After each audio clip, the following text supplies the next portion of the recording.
You are now listening to Oversaturated, the podcast, hosted by Johnnie and Ralph. Now let's get it.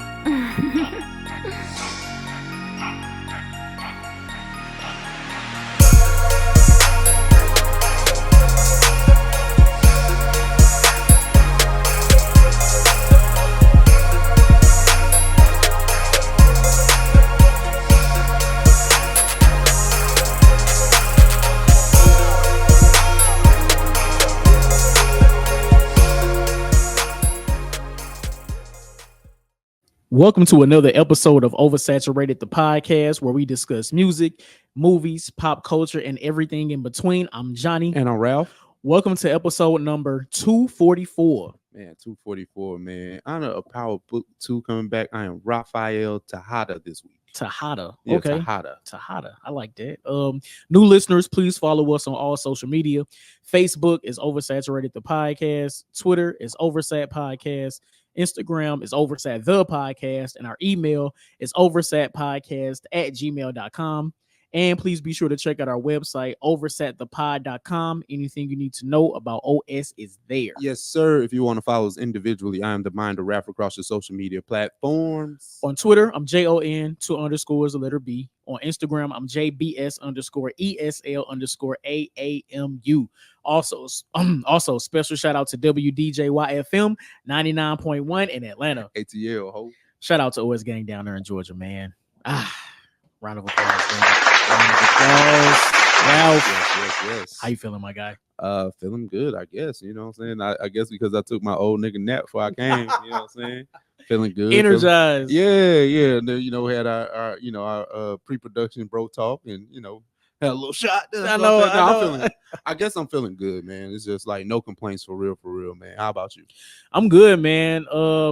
I guess happy Labor Day to everybody. Shout out to Labor Day. Shout out to Labor Day. So I'm thankful for this 3-day weekend. Yeah, absolutely. I'm chilling, man. Listen, in the Midwest, the hot ass weather is out of here. We just to warm weather now. We in the mid to high 80s.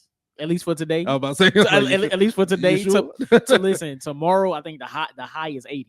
Okay. So I'm looking forward to that. I might try to get outside and do something. Yeah. I have a tradition for Labor Day. So every Labor Day weekend here in St. Louis, they have the Japanese festival at the Botanical Garden. Yeah. It's Saturday to Monday. So at least for the past, I would say 5-6 years, I've gone to that festival on Labor Day. So yeah. I'm gonna see how I feel tomorrow because I ain't really in the mood to do nothing for real. So I'm gonna see how I feel when I wake up in the morning. So I may do that, or I may just chill at the crib, hop on the game or something. I ain't been able. It's a day off from work, man. You should treat it like that. Yeah.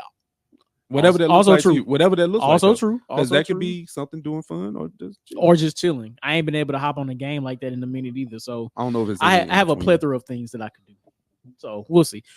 We'll wake up and see what the day brings. Yes, that's really where I'm at with it now. Yeah, man. But hey, man, like you said, just be safe tomorrow. Absolutely. I mean, while y'all llistening to this, not tomorrow, but today when you listen to this. Right. Oh man, so what we doing? Off the dome? Off the dome. I think you'll like this one, bro. Let's do it. You ain't got to dig too deep. I promise you, man. When Eddie Murphy has had like a recent resurgence, right? Mm-hmm. He's just been kind of coming outside with new sequels, especially with stuff that's like legacy stuff, right? Yeah. Like, Coming to America, most recently Beverly Hills Cop 4. There's even a Donkey movie in works as a Shrek spinoff.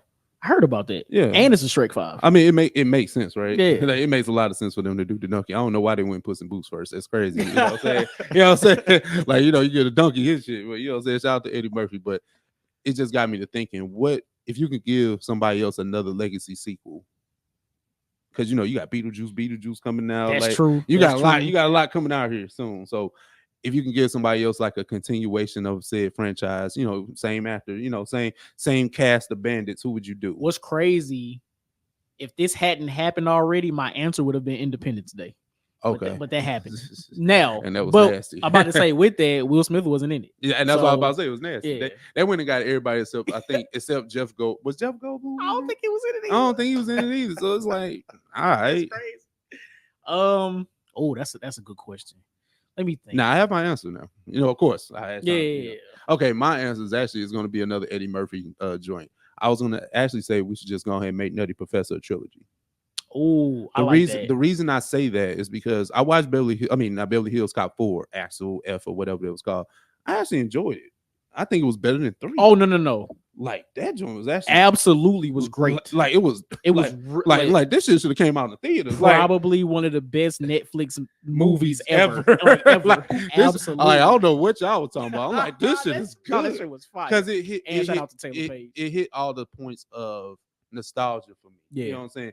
And it updated a lot of the things, and it felt like Eddie Murphy was comfortable in the comedy that he was doing. So I was like, okay, we got an updated version of Eddie. Yeah. In this new world with, better action sequences. You still get the nostalgia of every piece of Beverly Hills Cop that worked. Yeah. So if I'm done, glazing Beverly Hills Cop, because I love Beverly Hills Cop. So if we talking about, bringing back some other stuff, let's try Nutty Professor. But I got a whole premise in mind, right? Mm-hmm. Now, if it's a trilogy rules apply. Somebody got to die. So unfortunately, I think we got to get Papa Clump up out of here. You know what I'm saying? Because him and Sherman, he had a lot of issues with Sherman. Like he had daddy issues because he was trying to live up to, whatever his daddy's expectations were. And then, his daddy was having issues in the movie 20 years ago. But somehow grandmom's still alive. Grandmom's still here. So, you know what I'm saying? Like, it's still kicking. So it's just like, I think if we found a way to kind of tie this in, and then you got to get a love interest. I bet if Eddie Murphy called Janet Jackson directly, she'll be his wife again. So, or just insinuate that Janet is still the wife, even if she's not in the film. But I don't know if Eddie just is up to play all those characters again. Gotcha. I think that's the only thing that will hold back a trilogy. And you got to think about when these movies were made. Like the first one was made mid-90s. So you got that comedy. Mm-hmm. And then think about how wild Clumps was. Mm-hmm. Not better than the first, but good film, right? Right. But think about how 2000s comedy was made. Yeah. It's kind of in that same space, right? Mm-hmm. How would it look in 2025, 2026 if they made a Clumps film? It would have to go. I mean, obviously Netflix got the bag for Eddie. Anything Eddie want to do, he can do it. He can do it over there. Right. So I think, if Netflix gave him the bag and it was the right bag, they done been sitting on Clumps scripts. Right. But I think if we was gonna do it, it's got to be that. That's just me. Okay. That's a fire answer. That's a fire answer. Now, my answer may not really fit the criteria because apparently this movie is in development, but I'm only saying this because I would love for them to follow how the original trilogy went as far as comedy. Mm-hmm. I'm going Rush Hour 4. Oh, yeah. Now, I'm saying that with the caveat of I understand it's 2024, 2025 or whatever, and you can't necessarily have the same type of comedy that you had in the first 3 Rush Hour films, because of the times. But if they were to do it correct and do it the way that comedy was written back then for those movies, that's the one I absolutely want to see. Because the other 2 movies I had in mind was Independence Day, and also one that's been done already is The Matrix. I would love to see The Matrix done the right way. They're doing another one too. Oh, I missed it. It's supposed to be Matrix 5 in development. That's crazy. I didn't even know that. So, that's a whole nother conversation. But Rush Hour, like I know for a fact that they're not going to do Rush Hour the way that I would like for them to do, like the way all of us would like for them to do Rush Hour. But if they did, I just know that mug would be super fire. Yeah, super fire. The only thing is, the only thing that works against Rush Hour, for one, is the comedy, and then 2, the action. Like Jackie Chan is a smooth 70. Smooth. He don't look 70, but smooth 70. He move like you said. Yeah, and that's where. And Chris Tucker is definitely not doing all that extra shit. Yeah, listen, not now. Listen. So that's where it's like, we looking at what 17 years. Yeah. Oh, yeah. Damn, that's crazy. But that's true. Not to say, hey, we've seen legacy sequels come out and be very, very successful. Mm-hmm. However, the caveat in both of those are the comedy and action, and that's what the movie is, an action comedy. Yeah, so, it's true. It's true. You're right. Listen, Hollywood, y'all can write up a film. I ain't worried about that. Can Chris Tucker still be funny? Absolutely. I'm not knocking that. Is Jackie Chan squeezing through jail cells? Probably not. Absolutely not. Is he jumping off high-rise buildings? No. Bamboo ain't that strong no more. Nah. Nah. Oh, that's crazy. That's crazy. All right. So from Off the Dome, Yes, sir. 15 years ago, years 2009. Okay. There's a track that comes out with 4 titans of the hip hop industry. I already know where you're going. The song is called Forever. Mm-hmm. Wayne, Eminem, Drake, Kanye. Mm-hmm. Fire song, right? Mm-hmm.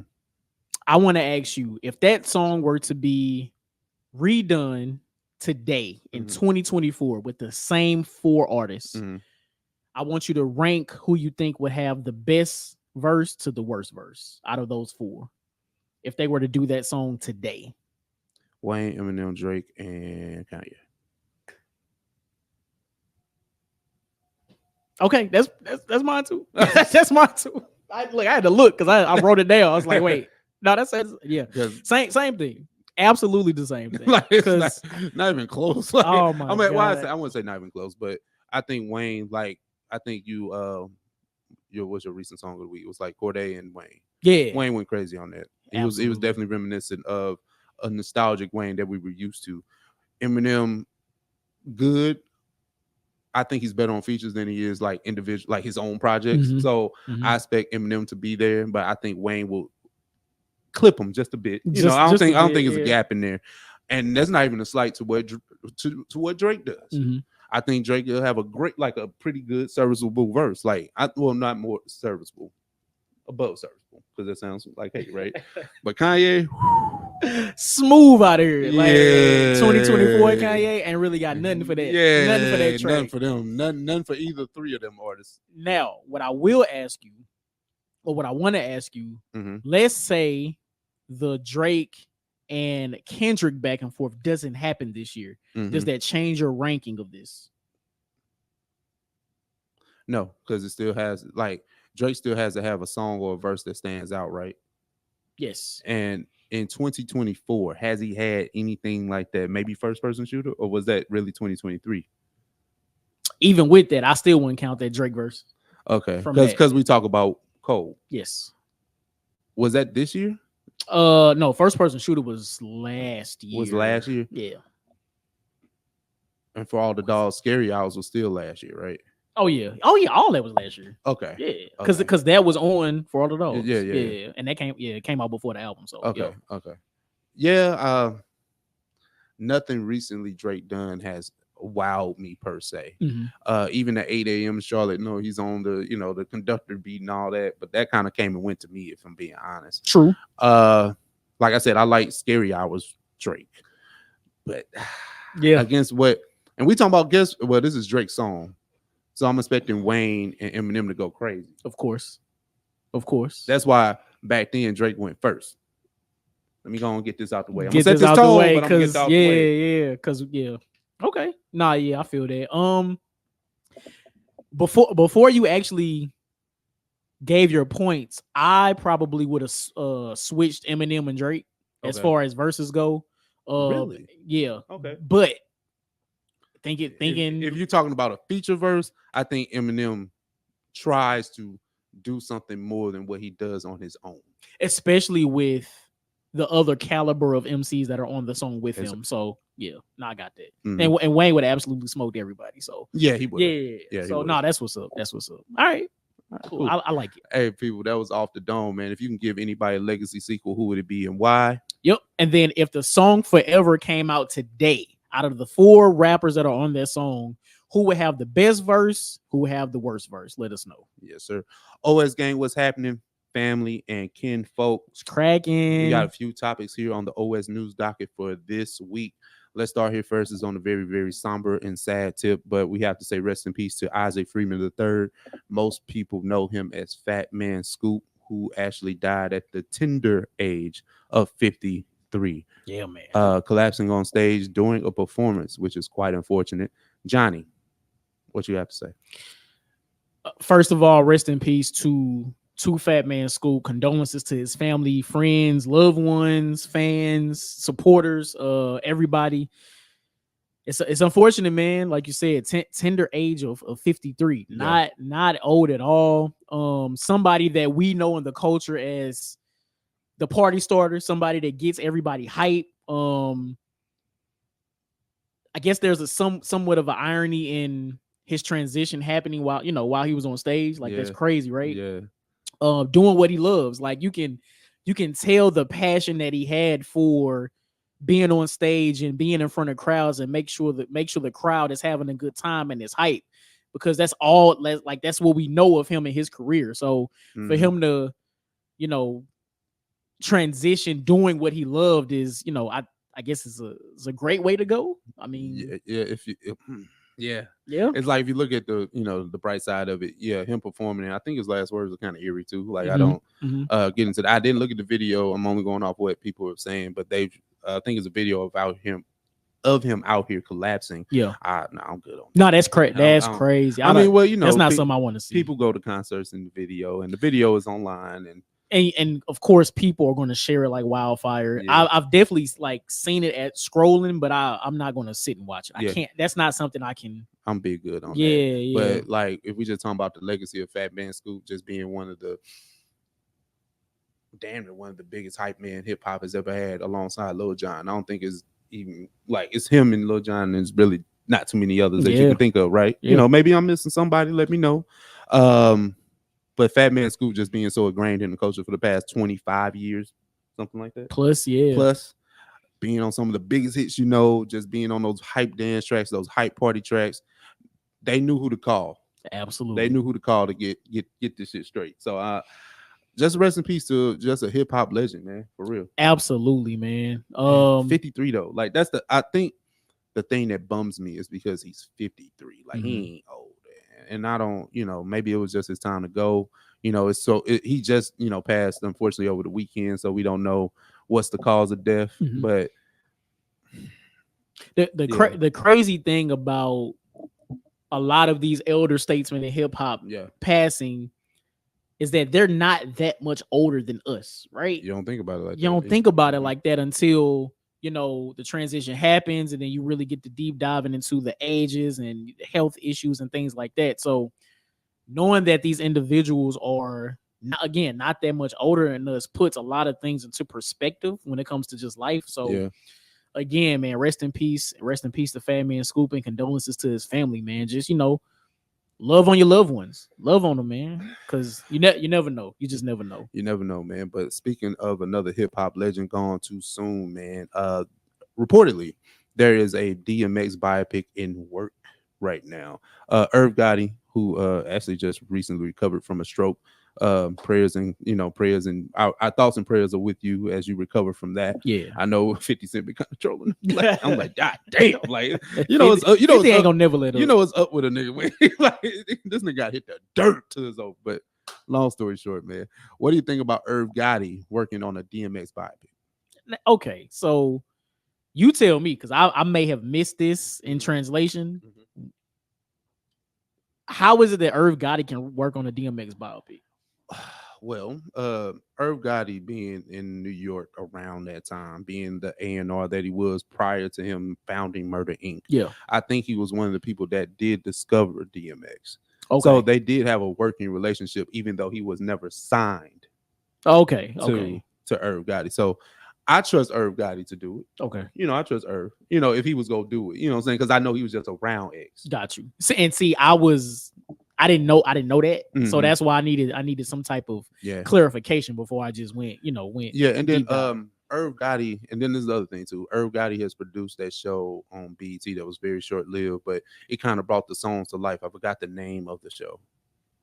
Like it was using like hip hop. I know songs. what you're talking about. Yeah. I remember that because it was on BET. It was on BET. Yeah. And some of them hit, some of them missed. You know what I'm saying? It's kind of like making a music. I think it was video. called Tales. Tales, exactly. Yeah. It's kind of like making a music video or a reimagining of a song, and you use the scenarios in the song to make. You know what I'm saying? So if that's your visionary, Irv Gotti has proven to be himself to be successful. In that space. So I'm not knocking him for that. And if he's the producer, cool. He ain't say director. He said I'm working on it. And he's not writing the screenplay. And I believe that Irv Gotti. I mean, these are just tongue-in-cheek type of conversations.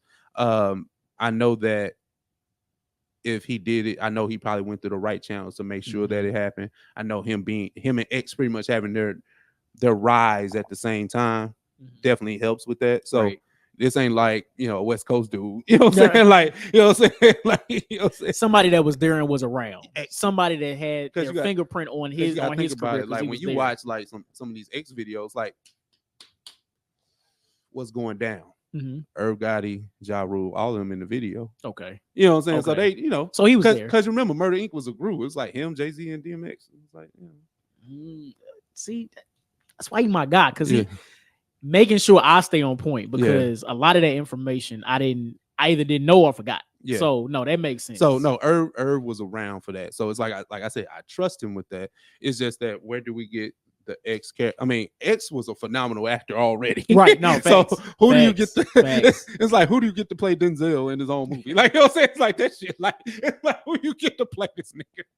And I bet you they go with somebody from London. I know it's gonna happen. That's a phenomenal question though. Who do you get to play DMX? Because you know what? Nah, I don't know. You watch Forrest, don't you? Forrest? Yeah, like Tommy, the power of Tommy. Oh, Forrest. Yeah. I did. I watched the first season. I was about to say, I was thinking about the brother. Not the brother.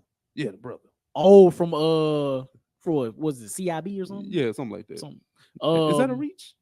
Might be. A little bit. Right? You talking about the bald dude? Yeah. You know what?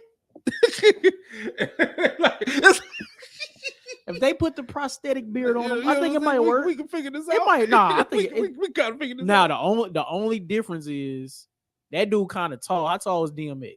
I think X was short. So I think X was. That may be the only X was 5'8". Okay. I mean, I might be wrong on that too. Now, height difference aside, I think that can happen. Okay, I'm not mad at that. Let me ask you this: it's two questions, right? Do you think it's okay? Damn, it's two questions, right? Do you think that we should have a theatrical release or should it be streaming? That's the first question. Okay.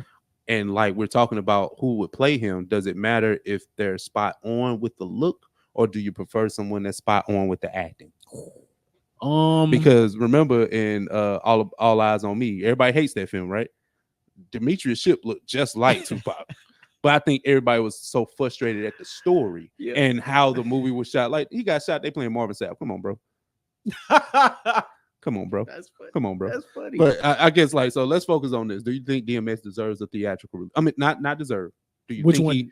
Because if you ask me, he deserves it. But do you think he gets a theatrical release?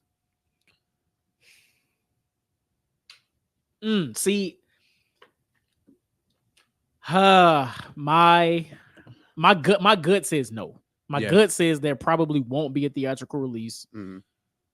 Only because as big of an artist as DMX was, I still don't think he was there for, to pull in the crowd to get a theatrical release like that. And that's crazy to say, but I think that's the reality of it. But it's weird because like you say, if DMX was in the film, that would get butts in the seats. But a film about his life wouldn't get butts in the seats, which is probably more chaotic in the films that he actually made. That's what I'm saying. It's crazy to say, right? We went to see him play Romeo Must Die, and that nigga was in 2 scenes, got shot. 2 scenes. Got a body here. Yeah. Yes, exactly. But I still don't think it would garner the types of ticket sales in theaters. Now, it only takes a select group of people to see it on streaming, and it's gonna catch like wildfire. It's gonna catch like wildfire. So that's why I think it will probably be better suited for like a streaming debut. Now the only question with that is, where, like what streaming service? Well, I don't know. Whoever. I think honestly, if it's shot right, it don't matter. It can be Amazon Prime. It can be any of these niggas. It can be Netflix. It can be whoever, right? Because I think if you shoot the film, it goes to the highest bidder anyway. Well, that's true. Focus on the film. Don't worry about if you get the funds or the capital to make the film. Do that, especially if you got the licenses for the music, because that's what's gonna be the biggest thing about this too. So, like, if it's somewhere between what they did for Aaliyah, which everybody hates, and then people kind of like the TLC joint, just kind of make it like somewhere in between. Somewhere in between. That's because I had to think about it, right? Outside of what Straight Outta Compton, what's the only rap biopic that people love universally? Shit, I don't think there is one. I don't think there is. That's a rap one. I don't think like there the is rap one. biopics. We turn through them because the Notorious, we hate it. Like it's kind of like a guilty pleasure. Like I watch the shit, but I know it ain't. Like I know it ain't that. All about eyes on me. We don't even talk about that. which actually circles back to your question. Mm. Would you rather the acting performance be really good, or they hire an actor that looks just like DMX? I'd rather the acting be on point. I was gonna say personally, that's how I feel too. Because like, I mean, if you look, well, damn, I mean, if you look at the straight out of Compton niggas, they do look like, I mean, excuse, obviously O'Shea Jackson Jr. looks like Ice Cube. I mean, that's his son. That's his son, right? Yeah. But we talk about like, you know, Jason Mitchell, Eazy-E, our boy Chad that played DJ Yella, all the times playing MC Ren. Like, it's like Corey Hawkins. Do you think he looks like Dr. Dre? Not really, like a skinnier version, but not really. Yeah. If you squint, well, you know what? He don't look like Dre now, but he looks like Dre then. And I think that's the biggest. That's what it matters. That's what matter, right? Because that's here I go, skinnier version. Yeah. I mean, 20 years ago, 30 years ago. Crazy. But no, personally, I would like the actor to do a great job of portraying. But if I see a trailer and I see like the DMX actor that don't look like DMX, I'll be like, fuck this. What shit. about Anthony Mackie? All right, man. Hey, motherfucker, Tupac. I mean, look, he played Tupac. Why not? Shit, why not? He would be the most accomplished actor ever. Facts. If he gets DMX. Right under Chadwick. That's crazy. Right under Chadwick Boseman. That's great. It's Denzel, Chadwick, then Anthony Mackie. That's stupid. That's a hell of a list. That's a hell of a list, man. But let's try this out, man. Speaking of lists, I'm glad you brought that up, man. Let's just get to it, man. We've been ducking and dodging these lists for a little minute. That's true. So Complex, they continue to troll the culture, man, and they had the audacity to make another list, man. So they took it upon themselves to make the top 15 best Atlanta rap groups of all time. Let me say this first. I am just surprised that they found 15 groups. You know what? Me too. I think reading through the list, me too. That's probably the most astonishing thing, right? Right. Usually in these lists, we just gotta let's see. What's the criteria? Did they list the criteria? I don't recall seeing the criteria, but let's see. As we scroll through, I don't think. Talk sometime later. It just has been shaped by the most influential groups, widespread recognition, other struggles to become a story. Okay. So it says using the same metric as our rappers list: skill, catalog, and influence to determine the order. Okay. Cool. Skill, catalog, and influence. Well, I don't even think we need to skim to the top 10. I mean, because it's 15. Like it's like yeah. Oh no, we can go through these. It's like okay now.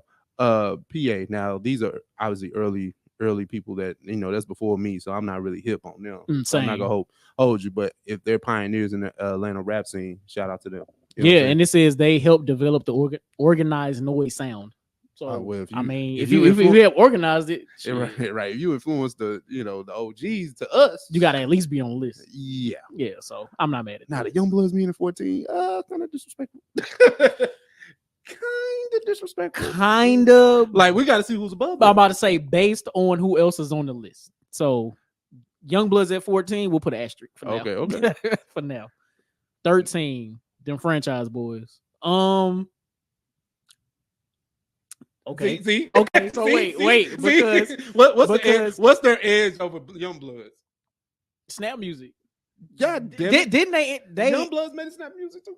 Nah, but the franchise boys, I feel like helped popularize it. Them and D4L, they popularized it for sure. So, well, you know what? Youngbloods is in a weird space because they actually can rap. Like I think Sean Paul obviously it's kind of like we'll get to Outkast, but it's kind of like how people view Outkast, right? Yeah. You got J-Bo, you got and you got Sean Paul. Sean Paul was like the star of the group, but they worked well together. They were before the crunk era, into the crunk era, into the snap era. Like it's like they were in all those eras. They transitioned through all those eras of Atlanta. So it's kind of like, do you overrank them over the people that pioneered a certain sound, even though they were better rappers?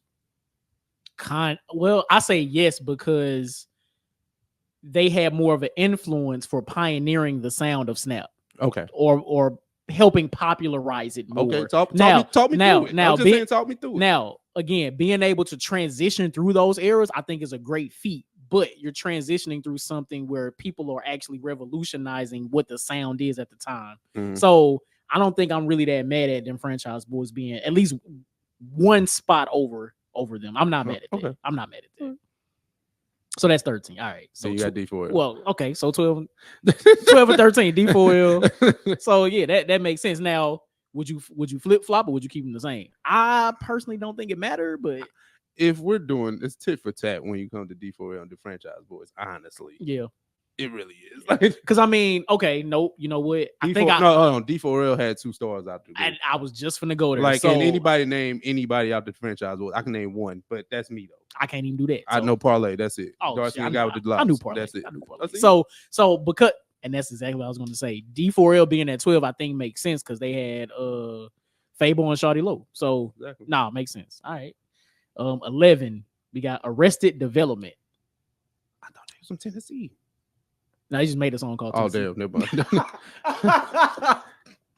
That's funny. I just want to hit an applause for that. I don't know why. Now, good old Monster, you got he one of them old niggas that be hating all the time, but he be on what's the name? I don't know if I'm familiar. They're OG Atlanta too. Okay. I can't think about my dude One of name. the first gangster rap acts from the city. Built a legit following despite being independent. Wicked be on what's my dude from Atlanta? I forgot. He do a lot of radio stuff, and I like him. I can't think his name. He got lost, but he, Wicked just come from the old school Atlanta. He just be hating. Like, he's just the old dude that be hating. That's how I knew Wicked, but I didn't know him from rapping. It's kind of like how some people might look at Lord Jamar. Oh, he's the Lord Jamar of Atlanta. Got it. Now, see, that puts things into perspective. Yeah, I feel that. Number 9, Crime we got Mob. Crime Mob. That's interesting, right? Can one song having the longevity that it has put you in the middle of this list? Well, listen to why they're on the list. One of the most prominent acts of the crunk music era gave Atlanta an unofficial national anthem with Knuck If You Buck. So it sounds like a lot of their criteria is off of the fact that they did that. Right. Which, I mean, I'm not mad at it. It makes sense because, again, Knuck If You Buck, almost 20 years later, it's still like it just came out. So I get it. But is that enough to have them in the middle of this list? Clearly, yeah. Because we gave so much credence to the Snap niggas. But that was a whole so in my brain, that was a whole movement, right? That was a specific, just like crunk was. Dang, like right. They are the group that defines crunk. Because if you ask me, Trillville not even on this list. Now, if you had to pick between Crime Mob and Trillville, who you gonna go with? And see, and that's what I was thinking reading through this list. Who's missing? And I think Trillville is that's one of the groups that I was thinking about. Mm-hmm. Damn. I guess by default, you kind of got to go with Crime Mob because of the longevity. And then you have to give credence to them OGs like PA, like Arrested Development. You gotta no Trillville, no sir. Damn, I guess you're right. All right. Travis Porter, number 8. I think that's understood, and I think that's fair for them to be right there at 8. Yeah, even after Crime Mob, or they got more in the tuck than Crime Mob though too. And like I think people play, if we're talking about the current space of what's being played right now, and they'll still go back to throwback songs. They'll play Travis Porter shit way quicker than they'll play like Crime Mob getting played, you know what I'm saying? Yeah. But Travis had like a whole like 3-4 year run, man. They did, and that was post the Snap era, right? So being able to come off of the Snap era, which was great, being able to come off that and thrive for 4-ish years in the industry, like you can't really be mad at that. You can name one album, but you can name all the singles they kept putting out. Big facts. All right, number 7, Criss Cross. Well, the first major pop rap pop rap act to come out the city. Yeah, I got nothing to say. Yeah, I'm not mad at that. Number 6. Number 6, Yin Yang Twins. You fucking right. You're fucking right. Yes. Yeah. You ask me, they should be 5. Who at 5? Fuck you talking about? Hold on. Who at 5? Rich Gang. No. Fuck no. Hell no. I didn't know Rich Gang. Did I know Rich Gang was a group? I thought that was just like a collective or a label or something. I thought they was a collective too, but they just found a way to put Young Thug and Rich Homie Quan. That's on it. Here. Like That's that's nah, fuck nah, man. Above Yang, y'all crazy. That's insane. See, Complex. See, that's the shit I'll be talking about. Now, Lil Jon and Eastside Boys. Number 4. Now I see Big Sam and Lil Bo. They, you know, I would look. They did stuff sometimes. Hey, they had verses on Crunk Juice. Yeah, that's what I'm saying. You know what I'm saying? Okay, I mean, I was about to say who's at number 3, but then I went to number 3 and was like, oh, never mind. Oh no, it gets to we get to the top. We have to understand who these are at this point. You know what I'm saying? But Lil Jon and Eastside Boys. Oh, you know what? Going back to Yin Yang Twins and Rich Gang, Yin Yang Twins definitely need to be number 5. If we talk about top 5 in Atlanta groups, oh no, that's Crunk crazy. and Snap. That's they crazy. survived both of them. Both. And it was before then too. And had top 10s. And it was before then too. See, yeah, nah, that's crazy. No, that's right. Listen. That's crazy. Okay. Good. Perspective. Goody Mob, absolutely. Goody Mob at number 3. Absolutely. For sure. We ain't even gotta talk. Let's go. Number 2, Migos. I like it. I'm not gonna lie to you. I like it. No, I love it. Listen. And that's respect to Goody Bob. Absolutely. That's very respectful to Goody Bob. But we already know who number 1 is, so we ain't gotta go there right now. I mean, we can say it, but it's just like if there's a clear number 2, Migos is definitely number 2. Definitely that. They ushered in an entire new era of hip hop, not just Atlanta hip hop, but hip hop. Changed the way flows happen, changed the way groups are done. Maybe one of the last true hip hop groups, right? Mm-hmm. Which is crazy in itself. They got all the accolades. Again, rest in peace to Takeoff. Like, yeah, Migos is clearly the number 2 album, the number 2 group to come out of Atlanta ever. Absolutely, absolutely. And then number 1, none other than Outkast. Yeah. Outkast, round of applause. Just because. We don't have. There is not enough good things we can say about Big Boy and Andre 3000. Let me ask you this, right? Yes, sir.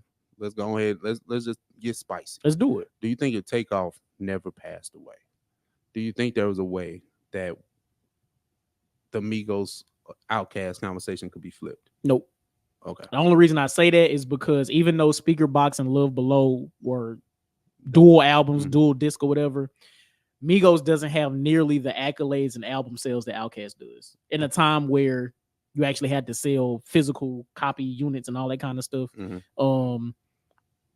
And they're Outkast influence, like that started back mid to late 90s and still trickles down through today, where again Migos, although also as influential in hip hop, was just from 2010s. So it's just the influence is longer. That's all. Oh, okay. That's all. So I'll just for the sake of argument, I'll be on the other side of it. Okay. I think if Takeoff, obviously you can't compete with rap sales because of the era that Migos is in. Mm-hmm. But you're talking about hits. You're talking about the things that they put out, the things that they got slaps individually where most of these don't have. They ain't got. It's like, if I'm just want to argue, touche. If I just want to argue, you're right. It's like the only thing is they don't have like that overwhelmingly commercial success. Yeah. Like it's overwhelmingly like Outkast, right? Mm-hmm. Like the Grammys, like look at the picture that they no took. face. Come on now, Grammys just holding them. You know what I'm saying? And as much as we like Migos, I don't think that they're stars, like individually stars. I can see that. You know what I'm saying? Like the collective is there together, but it's like with Andre and damn near Big Boy, they have aura on their own.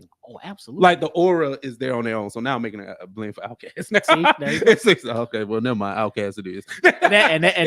That's how great they are, right? Both individually and as a group. Because even though you tried to argue for Migos, right? It's still the only thing I can argue for Migos is that the fact that they revolutionized the trap sound when you thought it was dying, and that's a point that they can stand on. They are the last real hip hop group we probably will ever have for a while. Oh, absolutely. Until the tide of music actually changes. Absolutely. They have so many cultural moments, so much significance, so much influence. Yes. Even though we know who influenced them, you know what I'm saying? We know. We ain't got to get into that because the influence always influences somebody, so it doesn't matter. For sure. It's just the idea that they came out after we fell in love with hip hop, so it's hard for us to grasp how great that they really are. True. And I think that's what it is. And that's definitely my thing, because Yeah. I remember, hell, listen, we've been doing this podcast a long time. So even when I first got hip to them as a group, like I wasn't even pronouncing their names right. I remember that we was upstairs. Yeah, like take lift off, all kind of like I remember that. But as the years have gone by, they're, you know, the Migos, both as a group and individuals, as their career progressed, and they had all the accomplishments that they had, I have to give them their flowers. I have to, because I've synced it. I've synced it as it happened. So yeah, man, it is what it is. But I'm not mad at them being number 2. Not at all. Not at all. Not at all, man. Let's try this out real quick before we get to the blurred topics, but this is kind of blurry anyway, you know. Yeah, let's do it. Mickey Facts. It's random, right? Is having a rap battle versus AI. Now, there's a lot of things we can get into about this, but Johnny, what do you think about just a premier hip hop lyricist going against AI in a rap battle? Honestly, I like the concept. Like, I like the concept. The whole thing with AI as it's become prominent just in today's media and whatever. I think this is an interesting and cool take on it. So like we love battle rap. It's something that we tune into quite often. So to have a top tier lyricist in Mickey Facts, and to have this super intelligent artificial intelligence like go back and forth, because, you know, there's always the topic of man versus machine and man versus AI and all that kind of stuff. So to see it in a form that we love, that I love, I love it. Like, this is a very interesting take on the battle rap world. Okay. Now that is interesting. Like, I'm glad you said it like that, man versus machine. Yeah. Like, you know, this is like iRobot. Yeah, like, no, for real. You know, like, for real. I like that. And I mean, they really do got Sonny here. Like, they do, right? Like, it's crazy. It's just crazy. But I don't know. You know, I always had my reservations about AI because I don't want it to become a thing in hip hop. We talked about AI a lot on this platform, especially when it comes to the hip hop platform, like the hip hop culture, right? Because we talked about, remember they did the AI rapper. I remember that. It looked like a Mr. Tekashi and Lil Pump and all kind of crazy shit. I was like, what kind of shit is this? Crazy. That's crazy. Then remember Drake. We were on the cusp of that conversation when he was like the AI and the voice for the voice and all that. Yeah, I don't like it because rap is such a pure art form. This is the only art form where we critique people for writing their own lyrics. Yep. You can be pop, you can be country, you can be R&B, you can be all these other genres, and it is okay that you don't write your lyrics. But over here, you need to write them. You need to be the person that's coming up with 85% of it. I understand you can't write a hook, but you better write them goddamn verses. Write them verses. Exactly. So 16, exactly. Yeah, so if AI comes into the picture, and we already get to this point of where hip hop acts are being more and more commercialized, more and more manufactured, we losing recipes, man. I don't like it. And that's where the old man get off my lawn comes into play. Now, if we get into battle rap, and battle rap is a dying sport, if we're being honest, which is crazy. Like, me and Johnny are very big battle rap fans, and Mickey Facts, being a battle rap advocate, even being somewhat in the battle rap culture as he is, I would hope that, you know what I'm saying, he sees that bigger picture too. Yeah. Even though, you know, he's probably getting paid for this. This is cool. Mickey Facts can battle rap against AI. I hope he smokes AI's boots. But now, if AI beat you, then it's kind of like this.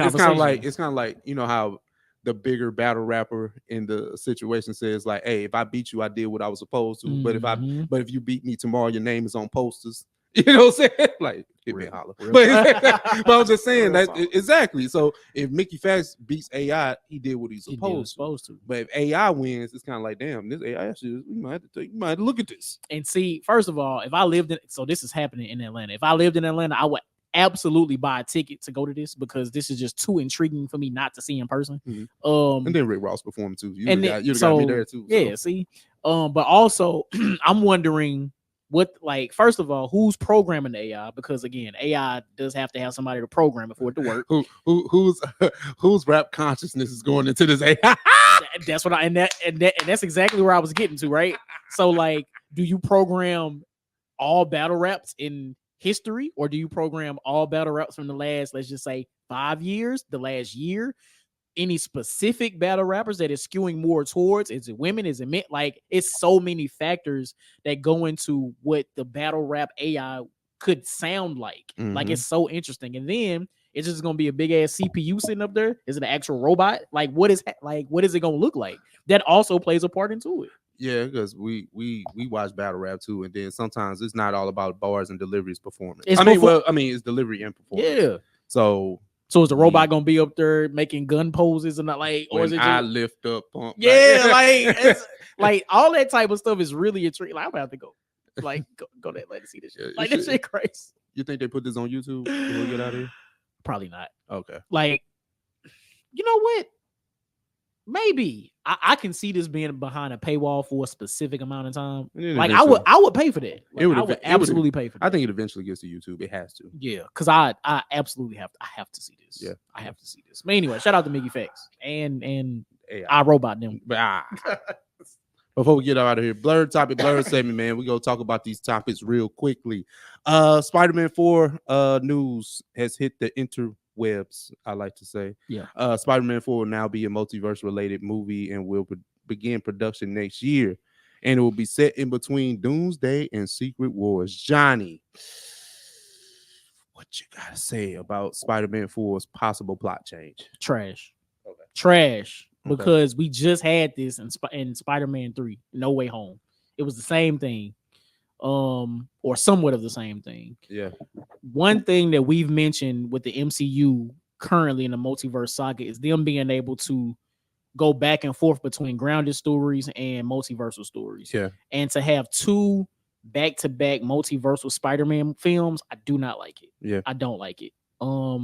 Especially with it being in between Doomsday and Secret Wars. Like, we're going to have something that's grounded in between those movies, because Doomsday is going to be this big multiversal plot. Secret Wars is also going to be this big multiversal plot. I don't think we need 3 movies like that in a row. I don't think we need that. So I don't like it, especially with Peter Parker, with people not knowing Peter Parker and Spider-Man, right? I think this is the prime opportunity to have that grounded Spider-Man type of movie that we need. Like, this is the prime opportunity for that. And especially with Kingpin and Daredevil, like, you can definitely throw them in the mix and have a phenomenal film. But I don't like that being a multiverse movie. I don't like it. Yeah, I agree. Sony definitely is on the cash grab because they know that their other films that are Spider-Man related are failing, and they know that Spider-Man is their only literal cash cow. We can cash in on these live action joints, and we can definitely cash in on them animated joints that seem to be very, very lucrative, right? Because you got the hype for Across the Spider-Verse 2 or whatever that's going to be called. Across the Spider-Verse 2. Cool, right? And then now you got Spider-Man 4 here. We got a 4th film. Like, Tom Holland gonna be playing him for another 3 films. Facts. And not to mention the Avengers crossovers, right? So Sony is playing with house money. So that's how they feel like, hey, we just gonna do another we gonna bring the other Peter Parkers in too. We just right. everybody back. Like, you know what I'm saying? Because this is the first, like, Spider-Man has always proven to be a very lucrative IP if you're talking about movies, right? Oh yeah, for sure. So right up there with Batman and Superman. But this is the first time that Spider-Man has made $1 billion. Yeah. You know what? Okay. So if it's $1 billion in its multiverse, this is what the people like? I think I might change my spin it. That's funny. I might change my sentiment mid conversation, right? Mm-hmm. The only way I think this could work is if you have a multiversal Sinister Six. So like, don't bring Tom Holland, don't bring Andrew Garfield and Tobey Maguire back, because I think they're going to be in Doomsday and Secret Wars. You have a Sinister Six from different ends of the multiverse that fights Tom Holland Spider-Man. Okay, get me right. What happened in the last film with the villains? That was a lot of niggas. You know what I'm saying? Oh damn, you're right. Oh shit, wait, time out. No, you're right. That's what I'm about to say. You said, so I was like, Well, okay, so it wasn't 6 of them, right? It was shit, it was a lot. It was four. Was it 4? It Four was hold on, Doc Ock. It was Doc Ock, Green Ock, Rhino. Rhino. Was Rhino in it? I don't think Rhino was. Okay, well, the alligator nigga, went he in there too? Scorpion? No, it was the alligator, wasn't it? Oh, the lizard. My bad. See, I'm tripping. Sandman. So that's 4. Electro. Oh damn, you're right. Shit, we might one more. We got 6. Oh, time out. Nah, then. Nope. Never mind. Rewind. No, keep me right. Keep me right. Keep me right. That's why I said, hey, hold on, wait a minute. That sounds like the last film. Oh no, just minus Doctor Strange. I'm back. It sounds like the last film, just Doctor Strange. I'm back on my bullshit then. Nah, fuck this shit get trash. This is trash. I'm back. Exactly. I'm back. That's why, like getting back to the grounded story. That's why we deserve the grounded story, because it was just too much. And then, I mean, if we're being honest, the Spider-Man films have been over the fucking top. Now, outside of Homecoming, as much as I enjoy them, you absolutely Jesus right. Christ. You are absolutely right. Homecoming might be the only grounded one. Shit. We over in Paris. We over in Paris fighting Mysterio. Like, nigga, like we can. What happened to the friendly neighborhood Spider-Man? We gotta go to Europe. My point exactly. You don't fight New York no more. You don't fight New York no more. Oh, that's crazy. But if you follow the trajectory of the original Spider-Man trilogy in the MCU, you got Grounded, you got New York Grounded, you got International Grounded, and then you got Multiversal. So it's like the progression makes sense. So it's only right to start that shit over. Like start over from the ground up. Yeah. and then when did the last Spider-Man film come out? Was it last year or the year before? It was before Endgame. No, it was right after Endgame. So 2021. Let's say 20. No, we like 19, right? Yeah, 19. Endgame was 19. And you know, no movies came out in 2020. The only thing that came out in 2020 was what, Black Widow? And I think they held that to 21. No Way Home. Hold on, let's double check this because you might be right. No, you're right. 2021.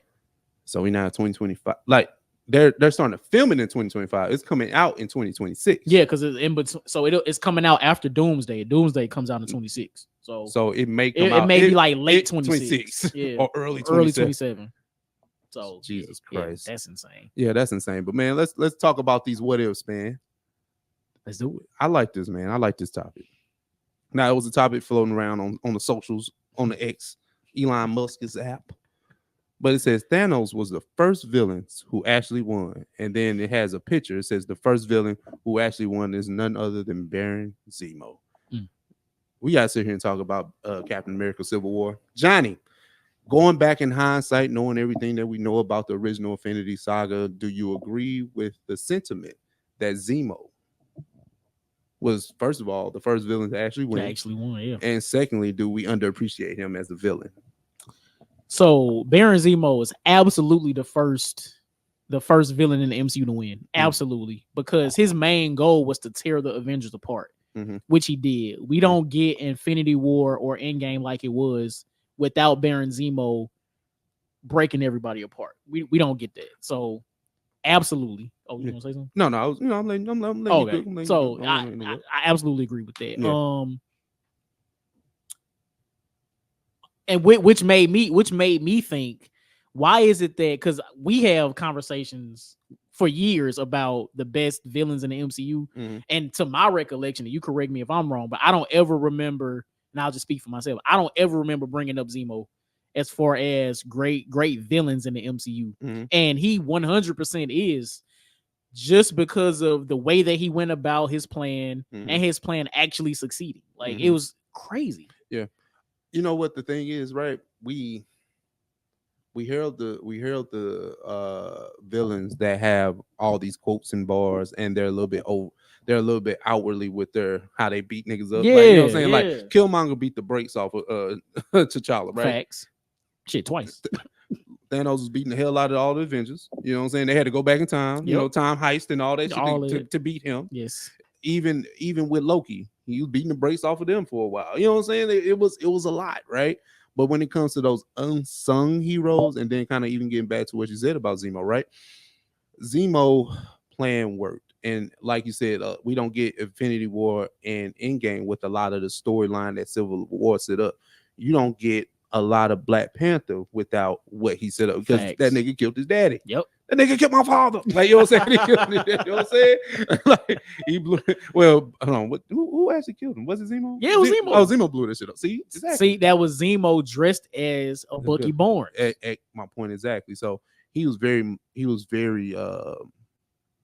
methodical with it. And sometimes it's kind of like, you know how I kind of hated the Riddler. Yes. The Riddler didn't have no bars, but this is the real Riddler. Yeah, pretty much the MCU Riddler right here. Bam, got it, done. Zemo is Riddler. Yes. Is that the title? Zemo is Riddler. Exactly. So, and then thinking about it like this too, right?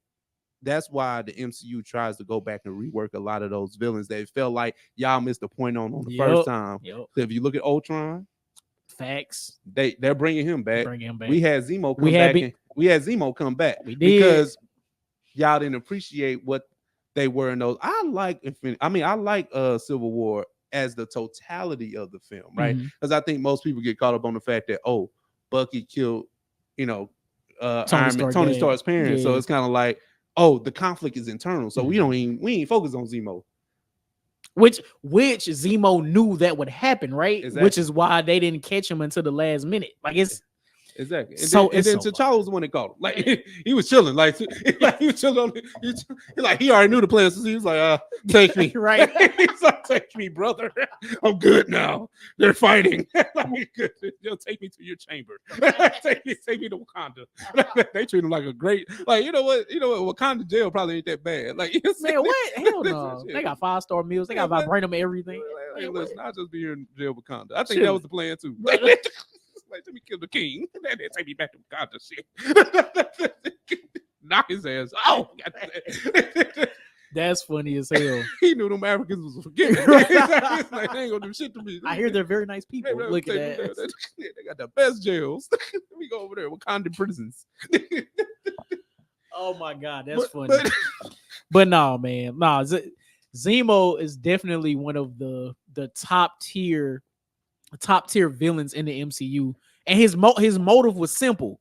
The Avengers dropped or Ultron dropped the big ass rock on Sokovia. His family was there. All of them died, and that was his revenge.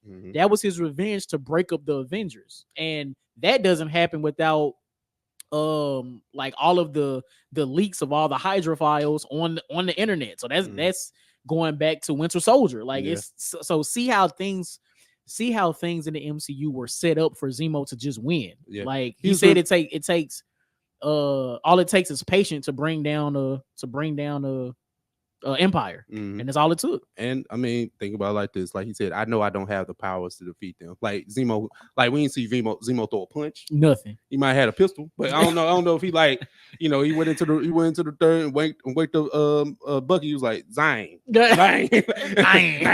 Oh no. You know what I'm saying? He knew what to do though. All he could do is speak. That's man, what? See what learning a foreign language get you? Man, what? Top of the Avengers. That's crazy. That's crazy. That's crazy. Clearly, we have reached the end of our docket. Johnny, what you got for him, bro? Listen, if you're on YouTube, we appreciate you for rocking with us this long. Hit that comment section. Let us know about any of the topics that we discussed today. Yes, sir. Hit that like button, hit that subscribe button, and hit that notification bell, and we'll catch y'all next week. Yes, sir. Now, if you want audio, you are now listening to Oversaturated, the podcast hosted by Johnnie and Ralph. Now let's get it.